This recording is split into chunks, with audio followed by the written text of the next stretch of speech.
you know what I've noticed? The things that we're really good at doing are the things that we really enjoy. It's true, isn't it? The problem is that a lot of people on this planet are miserable, not so much because there's anything particularly wrong with our circumstances, but because we're doing stuff that we were never made to do, because we're living a life that we're not meant to be living. I'm convinced that that's why so many people hate their jobs. I mean, ask around your friends, your family, people you know really well. Ask them on a scale of 1 to 10, how much are you enjoying your job today? And what you'll get is the standard statistical bell curve. A few who really, really hate their jobs, a few who really, really love their jobs, and then the majority somewhere in the middle, somewhere between, say, a 4 and a 6 out of 10. Let me ask you something. Given the amount of time in our lives we spend working, is it right that by far the majority of people, 70-80%, would give their job satisfaction rating less than a 7 out of 10? Really? So back to you. Where are you at? What job satisfaction rating do you give to the activity, paid or unpaid, that you're doing for most of your waking hours?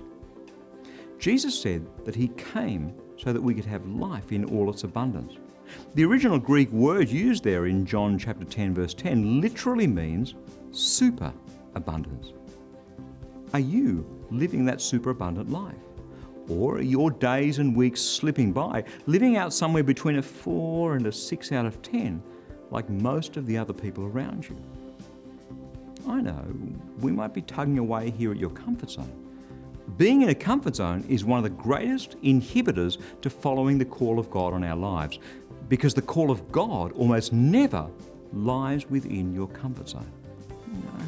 My hunch is that for at least some, it's time to get a grip and have a look at what they're doing with their lives. Ask yourself, am I having an impact? Am I making a difference? Am I experiencing the intense satisfaction of using my God-given gifts for His glory? And if the answer isn't what you want it to be, what you know it could be or should be, then for this reason, I remind you to rekindle the gift of God that is within you through the laying on of my hands. Somewhere deep down, there's a gift, there's an ability, there's a talent, something you so enjoy doing, something that God's put inside you. And maybe, just maybe, it's time for you to rekindle that gift. That's God's word, fresh for you today.